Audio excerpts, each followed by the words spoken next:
Okay, the last ability that the Ghost has is the nuke ability. Nothing to it. And that's pretty self-explanatory. Before you can launch a nuke, you have to build it at a what are they called? Ghost Academy.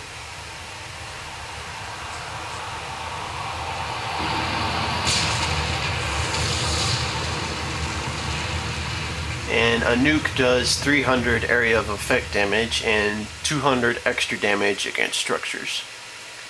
And the good thing about the nuke is that, as you just saw, the Ghost can activate it without being hit by it at max range.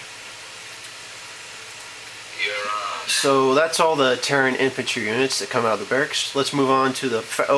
one thing first, real quick, is that from the orbital command center, it can summon a super worker unit that's called the Mule.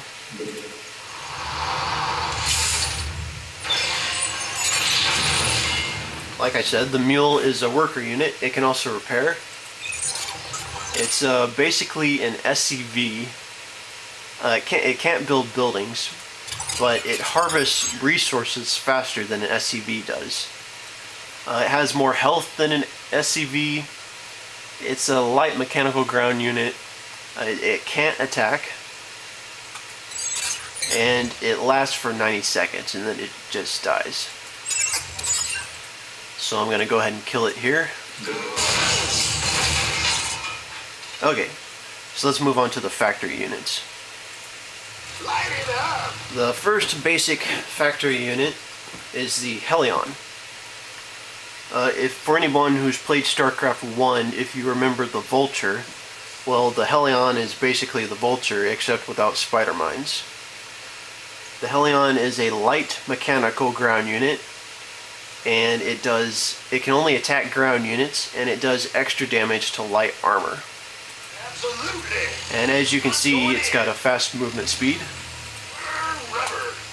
And since it does, it also has an upgrade that increases the damage it does against light units. So it's pretty much good for wiping out Marines, Zerglings, and Zealots. So that's the Helion. Smoking. Next up is the Siege Tank. Lay it on me. And as the name implies, it's good at sieging. The Siege Tank is a armored mechanical ground unit. It can only attack ground units, and it does extra damage to armored units. The unique thing about the Siege Tank is that it can go into a deployed state, which increases the range of its attack and increases the damage. It loses the extra damage it does to armored units, but that doesn't really matter since it does a lot of damage in this mode. It has really long range compared to the normal Siege Tank attack. Can't really see it that good since I don't really have them positioned too well. But the Siege Tank in its deployed mode is a lot longer than the regular Siege Tank's range. One thing about the Siege Tank when it's in deployed mode is that its actual attack range is longer than its vision. So it's good to have an air unit or a floating building around to spot for it. Okay, the last Got something for me? Terran factory unit, and the most powerful factory unit, is the Thor. I'm heavy-handed. The Thor is basically a big mech. It's an armored, mechanical, massive ground unit. It can attack both ground and air units. Against ground units, it does normal attack damage, but against air units, it does extra damage versus light units. That's what it looks like when it attacks ground units.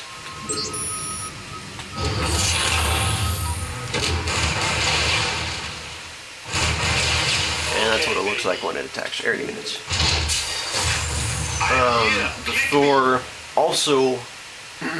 The Thor also has a special ability called the 250 millimeter strike cannon.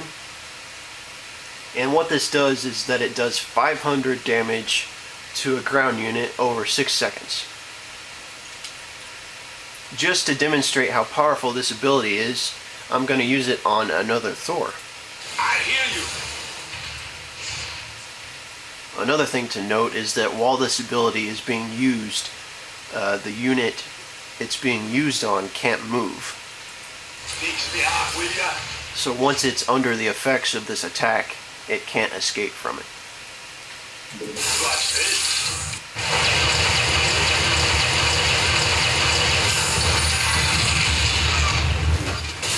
So you can see how powerful that ability is because it just destroyed Feel the thunder.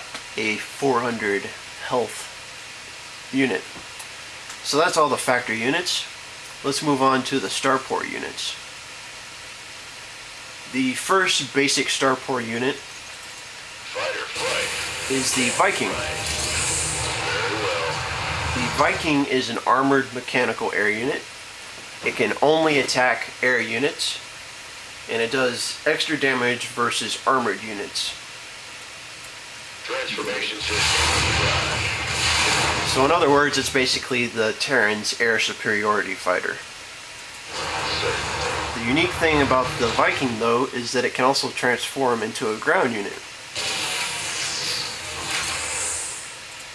Let's get While it's a into ground unit, it loses its air attack ability and gains a ground attack ability that does normal damage to everything. It increases the damage it does, but it also loses the extra damage it does to armored units. aggressive. I like it. When the Viking is in the ground attack mode, it's basically, in terms of combat value, it's basically the equivalent of a Marauder. All right.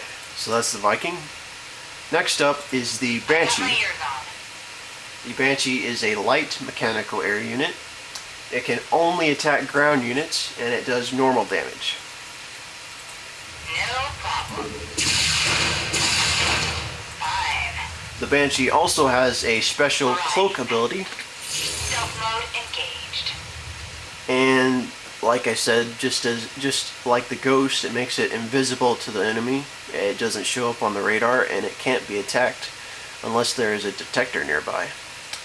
This means that the Banshee is a good raiding unit, since it's a cloaked air unit Done and done. and has a lot of mobility. Roger that. So nothing much else to be said about that. It's kind of like, you can think of it kind of like the Wraith from StarCraft 1, where the Wraith would cloak and then do raids against enemy bases. The next Terran air unit from the starport is the Medevac. This is a hybrid unit that's a combination of two units from StarCraft 1, which is the medic and the dropship. It's like the dropship because it can pick up units, Strap in. Let's go. like so, Heading out. and transport them somewhere else. Loud and clear. And like I said, it's like the medic, it has a auto-cast heal ability that can heal biological units. This better be good. So I'll show you by making this Marine attack this SUV.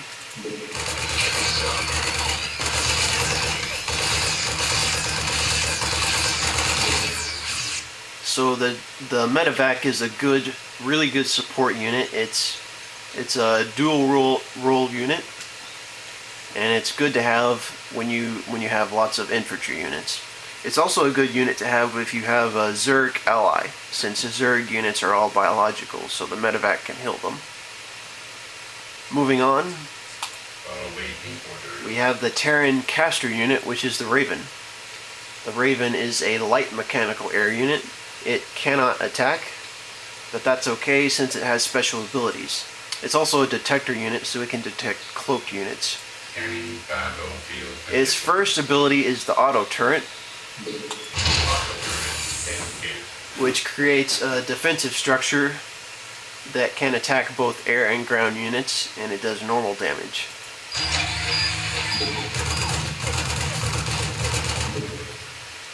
So it's basically, it's mostly a defensive ability since it's a stationary ability. And you'll want to use auto turrets when you're expecting the enemy to attack a certain area.